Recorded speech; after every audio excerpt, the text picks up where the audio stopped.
Oscar winning music composer AR. Rahman के एक interview के बाद से लगातार बवाल चल रहा है। लोग उसकी अपनी अपनी तरह से व्याख्या कर रहे हैं और उसी व्याख्या के मुताबिक अपनी अपनी तरह के रिएक्शंस दे रहे हैं। इस इंटरव्यू से जुड़ी कई वीडियो क्लिप्स भी आपको सोशल मीडिया पर दौड़ती मिल जाएंगी। उनमें किस हद तक सच्चाई है, कितनी काट-छांट की गई है, इस पर आगे इसी वीडियो में बात करेंगे। लेकिन फिलहाल ये बात तो जाहिर है कि इन टूटी हुई क्लिप्स के चलते जोरदार खबरें बन चुकी हैं, हंगामा मच गया है। और इसी हंगामे के बीच आई है कंपोजर ए.आर. रहमान की प्रतिक्रिया। उन्होंने अपने ऑफिशियल इंस्टाग्राम हैंडल से 18 जनवरी 2026 को एक वीडियो पोस्ट किया। इस वीडियो में उन्होंने 14 जनवरी को पब्लिश हुए अपने इंटरव्यू से उठे वाद विवाद पर बात की। उन्होंने डायरेक्टली तो इसका जिक्र नहीं किया, लेकिन जो बातें उन्होंने कही उससे ये कनेक्शन समझ आ रहा है। ए.आर. रहमान ने अपने ऊपर लगाए जा रहे आरोपों का भी बातों बातों में जवाब दे दिया। क्या कहा है, सुनिए। Dear friends, music has always been my way of connecting, celebrating, and honoring our culture. India is my inspiration, my teacher, and my home. I understand that intentions can sometimes be misunderstood, but my purpose has always been to uplift, honor, and serve through music.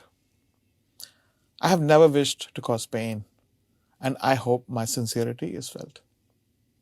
I feel blessed to be Indian, which enables to create a space which always allows freedom of expression and celebrates multicultural voices. From nurturing Jala, presented at the Wave Summit in front of the Honorable Prime Minister and Ruhi Noor, to collaborating with young Naga musicians to create a string orchestra, to mentoring the Sunshine Orchestra, also building Secret Mountain, India's first multicultural virtual band, and the honor of scoring Ramayana alongside Hans Zimmer. Each journey has strengthened my purpose. I remain grateful to this nation and committed to music that honors the past, celebrates the present, and inspires the future. जय Hind and जय हिंद। इसके बाद उन्होंने cricket stadium का video play किया, जिसमें बहुत बड़ी तादाद में क्राउड ए.आर. रहमान का मशहूर देशभक्ति गीत माँ तुझे सलाम गा रहा है। कॉपीराइट इश्यूज के चलते वो हिस्सा हम आपको यहाँ सुना नहीं सकते, दिखा नहीं सकते, लेकिन आप इस गाने के बारे में अच्छे से जानते ही हैं। अब बात आती है कि आखिर ए.आर. रहमान को ये वीडियो जारी क्यों करना पड़ा, क्यों याद दिलाना पड़ा कि उन्होंने हाल ही में ये सारी चीजें की हैं, क्यों बार बार साफ शब्दों में कहना पड़ा कि वो अपने वतन से कितनी मोहब्बत करते हैं और अपने देश की अलग अलग संस्कृतियों की कितनी इज्जत करते हैं। इन सवालों के जवाब के लिए शॉर्ट में आपको इस मामले का बैकग्राउंड बताते हैं। BBC रेडियो एशियन नेटवर्क ने 14 जनवरी को Indian music composer AR. Rahman का एक इंटरव्यू पब्लिश किया। ये इंटरव्यू तकरीबन 1.5 घंटे का था, मगर इस पूरे इंटरव्यू में से कुछ क्लिप्स काट काट कर शेयर की जाने लगी। सबसे ज्यादा शेयर की गई क्लिप 1 मिनट 47 सेकंड की थी। ये भी पूरी नहीं थी, इसे भी 3-4 अलग अलग हिस्सों को मिलाकर बनाया गया था। इसके बाद तरह तरह की व्याख्याएं हुई, इंटरप्रिटेशंस हुए और उन्हीं के आधार पर दावे किए जाने लगे।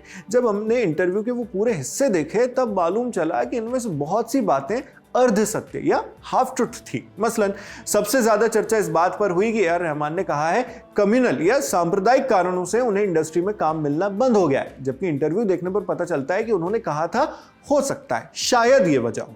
लेकिन उन्होंने आगे साफ किया कि उन्होंने खुद कभी भी ये सब सामने से फेस नहीं किया है, सिर्फ इससे जुड़ी चाइनीज विस्पर्स यानी अफवाहें जैसी बातें सुनी हैं, जिन्हें उन्होंने कभी सीरियसली नहीं ली, ऐसा वो खुद कहते हैं। दूसरा उदाहरण है जो उन्होंने 8 साल में हुए पावर शिफ्ट की बात की, लेकिन उस वक्त वो फिल्म इंडस्ट्री की बात कर रहे थे, पॉलिटिक्स की नहीं। ये इस बात से और साफ हो जाता है कि उन्होंने आगे एक म्यूजिक कंपनी का उदाहरण दिया। एक और टॉपिक जो इसे लेकर सुर्खियों में है वो है छावा फिल्म को लेकर कही गई उनकी बातें। दावा किया जा रहा है कि ए.आर. रहमान ने छावा को एक डिवाइसिव यानी बांटने वाली फिल्म बताया, जबकि ए.आर. रहमान ने यह भी कहा है कि छावा फिल्म का असल मकसद वीरता दिखाने का था और उन्हें इस फिल्म में काम करके गर्व महसूस होता है। इसी तरह उन्होंने उनकी अपकमिंग फिल्म रामायण को लेकर भी सकारात्मक बातें कही। यह भी दावा किया जा रहा है कि famous music composer AR. Rahman ने कहा कि वो इंडस्ट्री में काम ढूंढने जा रहे हैं और सांप्रदायिक वजहों से उन्हें काम नहीं दिया जा रहा है, जबकि इंटरव्यू में आपको इसके एकदम उलट बात कहते हुए मिलेंगे। रहमान ने कहा कि वो कभी काम तलाशने नहीं जाते, उनका मानना है कि उनकी मेहनत देखकर काम खुद उनके पास आए। उन्होंने बल्कि ये भी कहा कि जो भी काम वो डिजर्व करते हैं वो खुदा खुद उनके पास भेज देता है। हालांकि पक्ष हो चाहे विपक्ष, दोनों ओर के समर्थक इस इंटरव्यू की क्लिप्स को अपनी अपनी तरह से समझ रहे हैं और उसी तरह से फैला भी रहे हैं। कोई दावा कर रहा है कि ए.आर. रहमान ने सांप्रदायिकता के जो कथित दावे किए हैं वो झूठे हैं, उन्हें निशाने पर लिया जा रहा है, जबकि कोई दावा कर रहा है कि ए.आर. रहमान ने कम्युनल एंगल वाली बात कहकर हिम्मत दिखाई है और ये आज की सच्चाई है। ऐसे ही और भी दावे हैं, मगर पूरा इंटरव्यू देखने पर इन दावों का पूरा सच पता चलता है। आप भी अगर इसे समझना चाहते हैं तो हमने इस पर एक डिटेल्ड वीडियो किया है, जिसकी लिंक आपको डिस्क्रिप्शन बॉक्स में मिल जाएगी। वहां से आप इंटरव्यू में दिए गए वो सारे बयान समझ सकते हैं, सुन सकते हैं। बाकी ए.आर. रहमान की इस नई प्रतिक्रिया और इस पूरे वाद विवाद पर आप क्या सोचते हैं हमें कमेंट बॉक्स में लिखकर जरूर बताएं। मैं हूं शेख नाविद, कैमरे पर राशिद और जिन साथी ने इस वीडियो को एडिट किया उनका नाम भी आप डिस्क्रिप्शन बॉक्स में देख सकते हैं।